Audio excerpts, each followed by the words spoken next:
What's up guys? In this video, I want to show you some advanced engagement strategies that are really going to take your Instagram growth to the next level. So if you're interested in doing that, keep watching.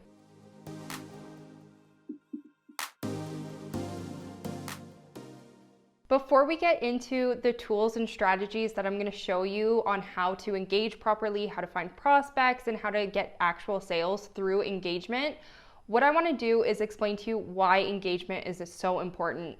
And to be totally honest and transparent with you, I am the biggest hypocrite ever when it comes to engagement.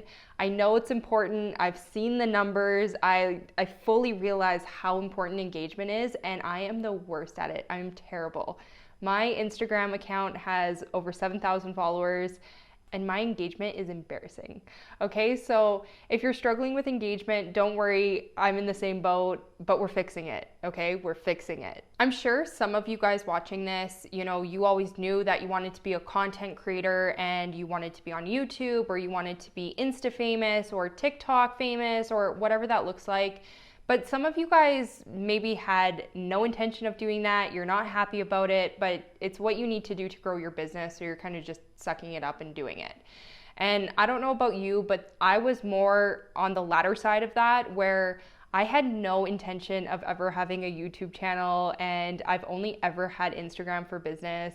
It's really funny that I'm a social media marketer because I'm actually not that active on social media. And especially when, you're managing everybody else's accounts, I don't really want to be on my own afterwards. So this was a problem that I ran into last year. And so I decided to suck it up and get online and start creating videos. And I found that to be a very challenging thing. And so if you're in that boat, I want you to know that you're not alone. I felt the exact same way. And so I made sure that I had started my YouTube channel. I have not missed a single week since I first published my YouTube channel on August 1st. And I have been posting every single day on Instagram as well. I think I've missed maybe a week total from posting every single day, and sometimes even twice a day. So I have really ramped up my consistency, and I made sure that I was present on a lot more platforms. And then I also made sure that I was incorporating all the best practices when it comes to Instagram and YouTube practices, okay?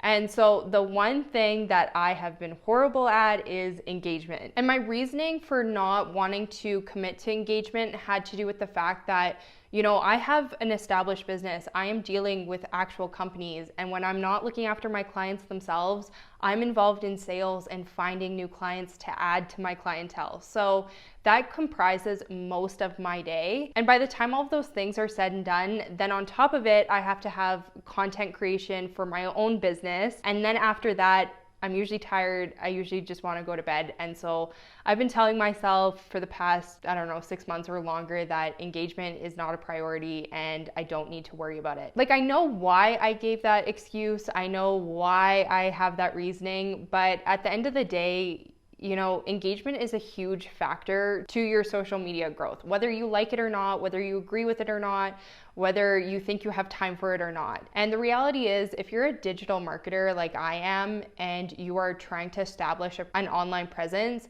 you have to understand that all of your competitors are literally trained to optimize their social media practices and be super effective at them. And it's a really key point of social proof. And so for my business, my target clientele actually aren't on social media.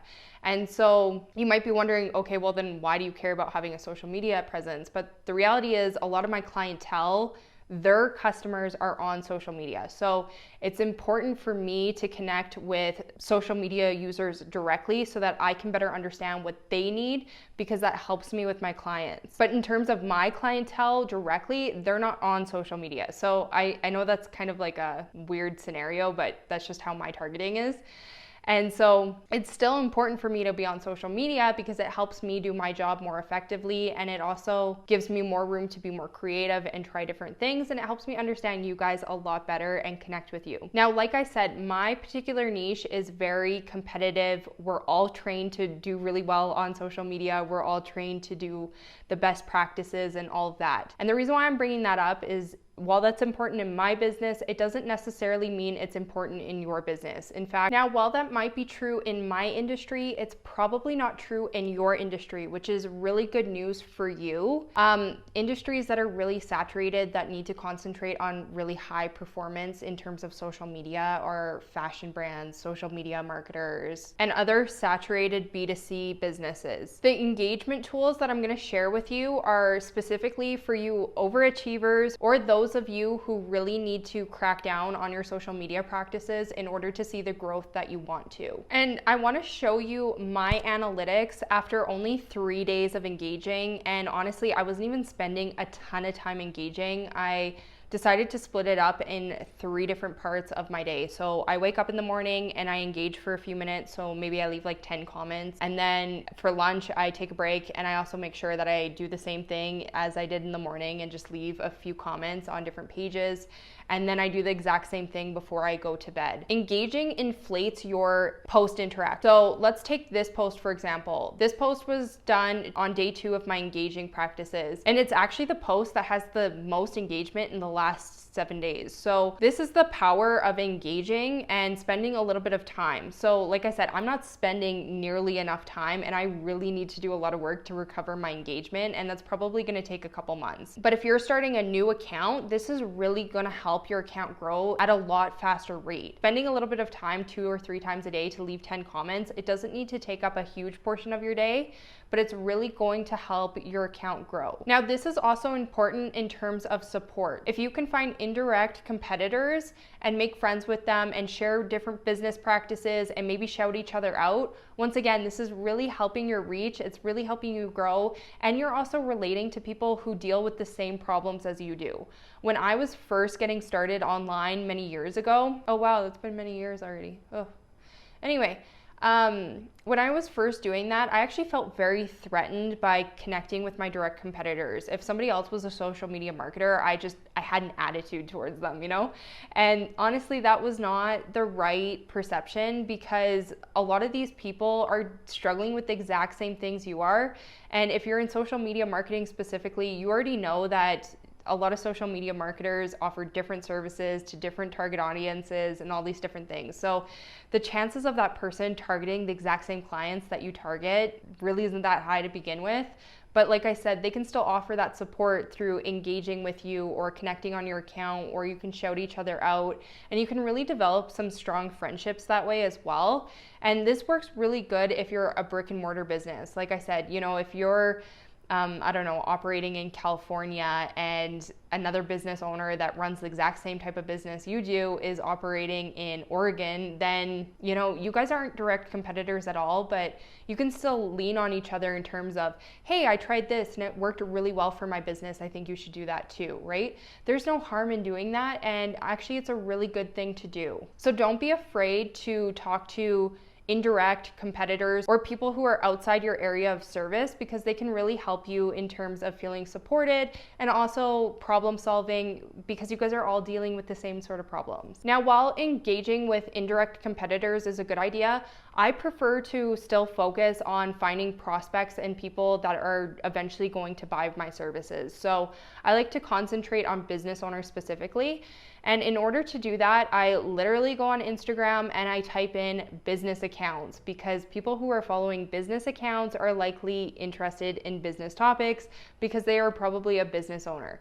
The same goes for social media marketing. If you are following social media marketing pages, it's probably because you're interested in social media marketing. So if you're a Forex trader, then following and engaging with people who are following investing and trading account pages are probably a good place to go. If you're a health coach, then you probably want to go follow other health pages and engage with the followers on that page. The page owner is not going to mind, because you're helping them grow their account because you're engaging on it, and you also get to connect and lean on their audience and hopefully bring that audience onto your account as well. I'm sure you've heard this before, but my second tip for you is you need to stick to something consistently. Building relationships takes time, and I find that a lot of people are engaging the wrong way, where they're really just trying to get a sale, and they're trying to get it from somebody that hasn't built a proper relationship with them yet. Remember that the more you engage, the more social proof you have and the bigger your account is, the more you're going to draw your audience in and the faster they're going to trust you anyway. So if you're starting from a small account, you need to give yourself enough time to build that trust with your audience so that they feel comfortable with buying from you. And you can't rush this process, unfortunately, and this is part of just building relationships with people. I really don't have any shortcut for you other than make sure that you are being kind, you're offering value, and you're really looking to get to know that person. If you've joined my marketing membership, you know in the first section for new business owners that haven't got any sales yet, you have to talk to 32 different people and get their pain points so that you can do your copy later on for both your social media posts, your website, and also your paid ad campaigns. And so this is actually a really great time to get that data because you're just trying to find information out about people. You're just trying to know what their pain points are, what they struggle with, what their thoughts are on particular subjects. And so you can start really casual, nonchalant conversations with people and really get that data at the same time. So that can be really useful if you have a new account, you haven't made any sales yet. Then this is really going to help you get to know your target audience better so that you can target them better with your copy that's on your social media and your website and also your paid ad campaigns. When it comes to actually engaging with people, I like to go follow business owner accounts that I personally have a lot of respect for, and I think that they share really good information because if I'm attracted to that business account, people that are like-minded to me are also attracted to that business account. And so you're gonna find that the followers naturally just vibe with you because you guys already share a common worldview, you already share a common perspective, especially when it comes to something like business. That's really important and a key factor for me personally. But if you're, let's say, a health coach and you follow and comment and engage on other health coaches or health websites that you strongly believe in and that you get a lot of value from, then chances are a lot of those followers have the exact same mindset that you do. You also want to leave comments that are going to generate attention. So this is a little scary, but I find that leaving controversial comments gets the best results. However, you also get a lot of people that are very upset. So if you've never engaged before in your life, don't really suggest that. But if you're somebody that's a little bit more of a risk taker and you think it's funny and entertaining, then by all means go for it. But I find that by far controversial comments perform the best. And I also find that asking questions can be a really great way to start conversations with people as well. You want to avoid just leaving emoji comments or just, little hearts or different things like that because somebody can't really relate to that. They can't really respond to it. Another thing that also works well, and I would say this is probably just a little slightly less effective than leaving a controversial statement, is to say something funny. People are naturally drawn to people that are funny and to things that they can relate to. So if you can be thoughtful in your comments, then that's going to go a long way in your engagement process. So just to quickly recap here, you want to make sure you're engaging because it's probably like if you're not engaging, I'd say you've reduced your growth probably about 30%. Okay, that's how important engagement is. But how you're engaging is going to go a long way in terms of making long-lasting relationships and business connections, to finding clients or customers. And so you want to make sure that you are leaving comments that are thoughtful, that people can respond to or relate to, something that's funny. And then you also want to make sure that you're targeting accounts where your target audience hangs out, okay? And this is really important if you're looking to target clients so that you can actually get tangible sales from that. That's a really important part. So if you were to do this on Instagram, then you want to make sure you pull up the Instagram account, you want to go to the search section, and then you want to type in your niche or something that you know that your target audience is interested in. Like I said, if we're going to continue on with the health coach example, you would type in health, or you would type in workout videos, or you would type in nutrition videos or something. And that's going to bring up accounts that match those criteria, and that's going to help you find your target audience. With that said, I hope this video helped you. If you have any questions for me, make sure you leave a comment below, and don't forget to hit the like and subscribe button. If you are serious about scaling and growing your business online, then I highly recommend you go check out my free marketing membership. I will paste the link in the description box below. I walk you through the best social media growth strategies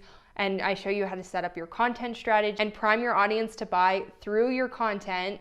And then I also show you how to structure your social media practices so that when you go run paid ad campaigns, that you're getting the lowest cost per click. And I show you how to set up like the whole entire ad campaign as well. So if any of that appeals to you, make sure you go check it out. And I will catch you on the next one. Thanks for watching.